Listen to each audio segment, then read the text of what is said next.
আসসালামু আলাইকুম। আজকে আমরা শিখব কিভাবে আমরা ChatGPT ব্যবহার করে খুব সহজেই ইংরেজি রাইটিংটি শিখতে পারি। বিশেষ করে যারা একেবারেই বিগিনার লেভেলে আজকের ভিডিওটি তাদের জন্যই। আপনারা যারা একবারেই ইংরেজিতে লিখতে পারেন না, তারা কিভাবে ChatGPT ব্যবহার করবেন সেটি আমি আজকে দেখিয়ে দিচ্ছি এবং এটিকে ব্যবহার করার মাধ্যমে আপনি কিভাবে আপনার রাইটিংটা ইমপ্রুভ করবেন। মনে রাখবেন ChatGPT ব্যবহার করে মাত্র 10 দিনের প্র্যাকটিসে কিন্তু আপনি মোটামুটি বেসিকটা আয়ত্ত করে ফেলতে পারবেন।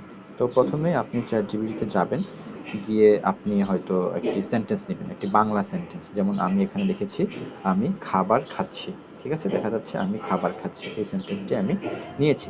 নেয়ার পর আমি যতটুকু পারি, অর্থাৎ আমার যতটুকু ইংরেজির জ্ঞান আছে, অতটুকু আমি এটাকে অনুবাদ করেছি। যেমন আমি জানি আই মানে হচ্ছে আমি, ফুড মানে হচ্ছে খাবার। আর খাচ্ছি ইংরেজি আমি জানি না, কিন্তু খাওয়া ইংরেজি ইট এটা আমি জানি। তো আমি আমার নিজের মতো করে কিন্তু আই ফুড ইট যতটুকু পেরেছি অনুবাদ করেছি। তারপর আমি তাকে বললাম যে আমাকে সঠিক অনুবাদটি দাও। তো সঠিক অনুবাদটা হচ্ছে আই এম ইটিং ফুড। এখানে সে আবার ব্যাখ্যা করে দিয়েছে আই মানে আমি, অ্যাম ইটিং মানে খাচ্ছি, অ্যাম ইটিং মানে খাচ্ছি, আর ফুড মানে খাবার। তাহলে পুরো বাক্যটা হচ্ছে, সঠিকটা হচ্ছে I am eating food, I eat, I food it, এটা সঠিক নয়।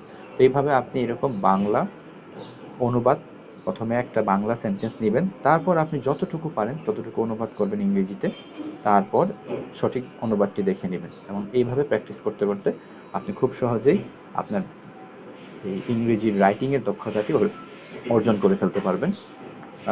এই পুরো জিনিসটাকে আমরা একটি কোর্স আকারে সাজিয়েছি। আপনি ChatGPT ব্যবহার করে আপনি খুব সহজেই ইংরেজি শিখতে পারবেন আমাদের কোর্সে। মাত্র 2 মাস সময় ব্যয় করে আপনি একদম বেসিক থেকে অ্যাডভান্স লেভেল পর্যন্ত আমরা আপনাকে ChatGPT এবং একজন দক্ষ মেন্টরের সহায়তায় এটি শিখিয়ে দিব।